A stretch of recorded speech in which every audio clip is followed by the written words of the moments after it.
The first time I saw the sky fall silent, I knew every war I'd ever fought was a lie. No alarms, no explosions, just the stars going dark, one by one, like someone was gently closing their eyes. I was standing on Observation Deck 7 of the orbital station Aegis Vale, watching the front line drift beneath us. Earth hung below, scarred and tired, wrapped in clouds of ash from a century of defensive wars.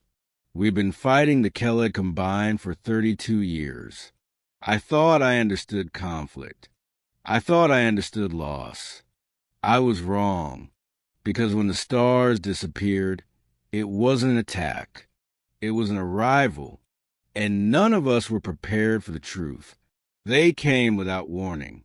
No warp signatures. No energy spikes. Just absence. Vast regions of space where light refused to exist.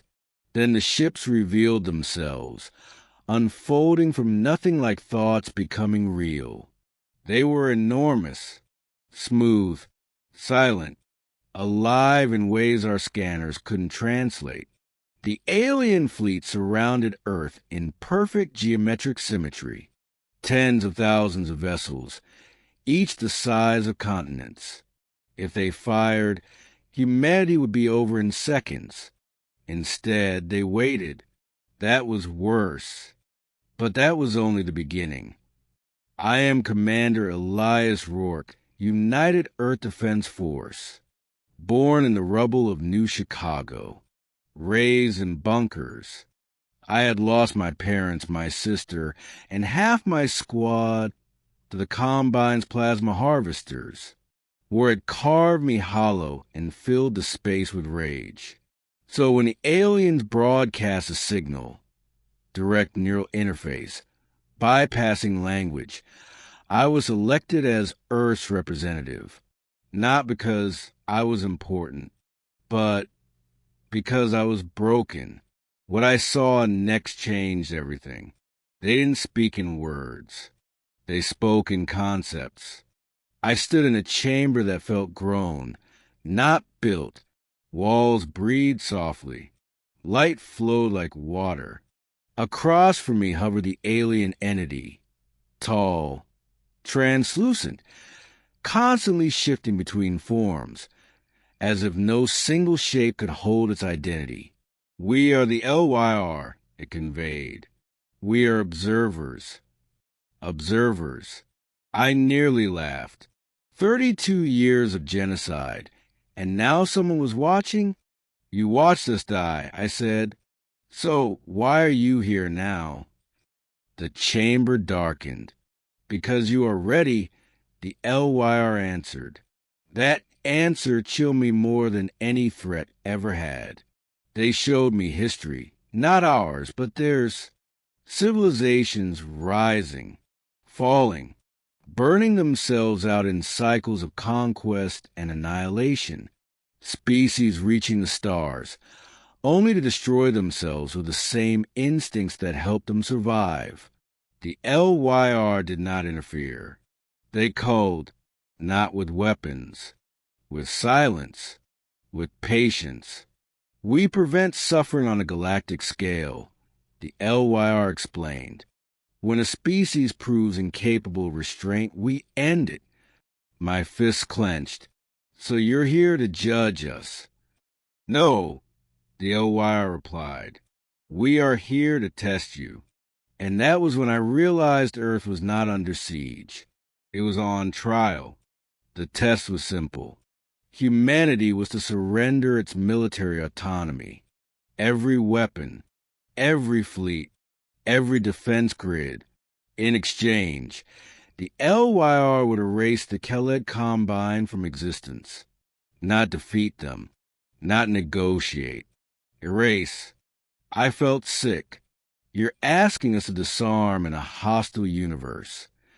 No, the LYR corrected gently. We are asking if you can choose peace even when fear demands violence. That was the moment the room twisted. Because suddenly, I wasn't seeing alien history anymore. I was seeing us. They showed me the truth we had buried. Humanity didn't just defend itself. We experimented. We created forbidden weapons, gravitational destabilizers, consciousness-stripping bombs, reality fracture engines, then buried the data deep, even from ourselves. Not because we fear their power, but because we fear what it said about us. The Combine had attacked us first, but we had escalated far beyond survival. None of us were prepared for the truth. When I returned, Earth was in chaos. Some leaders called the LYR gods. Others called them devils. Fleets were mobilizing in secret, preparing contingency strikes. Humanity's instinct was the same as it had always been. Fight, even when fighting guaranteed extinction. I stood before the World Assembly, hands shaking, heart heavy with ghosts. We don't survive this by winning, I said. We survive by choosing who we are. And the room fell silent, but that silence didn't last. The Combine struck first. A desperate suicidal assault. They hurled every ship they had toward Earth, hoping to force our hand. Space ignited with fire. Stations fell. Billions watched the sky burn. The LYR did nothing. Every second felt like a betrayal. Then came the turning point, the moment that shattered everything I believed. Because humanity didn't fire back. Our fleets powered down. Weapons went cold. Missiles drifted harmlessly into the void.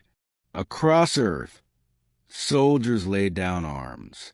Not because we were ordered to, but because we chose to.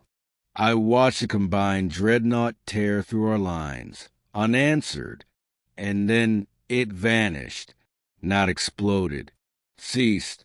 The LYR moved. The erasure was beautiful and horrifying. Entire armadas dissolved into light, their atoms gently unraveled and returned to cosmic background radiation. No screams, no debris, no victory cheers. Just quiet. The Combine was gone. All of them. What I saw next changed everything. The LYR turned their attention to us. We have observed your choice, they said. You stood vulnerable in the face of annihilation. You trusted restraint over survival. I waited for the sentence, the judgment. Instead, the stars came back. Every system previously darkened by the LYR reignited. Trade routes, lost colonies, dead civilizations' relics, now accessible. You are released, the LYR declared. Released from fear, from isolation, from the cycle. They gave us something no species had ever received. Access. Technology that didn't amplify destruction, but understanding. Energy systems that fed worlds. Medical advances that erased disease. Faster than light travel that required cooperation to function. Weapons were useless without unity. It was the most dangerous gift imaginable, and the most hopeful. But that wasn't the end.